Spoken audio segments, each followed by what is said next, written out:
అసలు అసోసియేషన్ అసలు అసోసియేషన్ ఎందుకు స్థాపించాము? సామాజిక చైతన్య సదస్సులు గత దశాబ్దంగా జరుగుతూ ఉన్నాయి. చుక్కపల్లి రాంకోట గారు ఆధ్వర్యాన జరుగుతూ ఉండేవి. రకరకాల చోట్ల జరుగుతుండేవి అవి.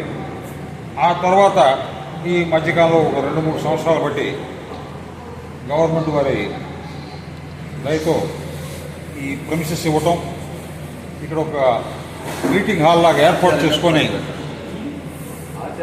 10 మంది ఇచ్చిన డొనేషన్స్తో ఇక్కడ ఒక మోస్తరు కాన్ఫరెన్స్ హాల్ అంటూ ఏర్పాటు చేయడం జరిగింది.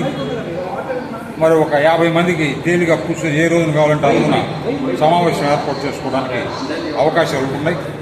మేము చేసే ఆదివారం సమావేశాలు కాకుండా మిగిలిన రోజుల్లో లోకల్గా ఉండే సంఘాలు ఏమైనా వచ్చి అడిగితే ఫ్రీ ఆఫ్ కాస్ట్ ఇవ్వటం జరుగుతున్నది. ఈ సమావేశ మందిరాన్ని వాళ్ళ ఉపయోగం కోసం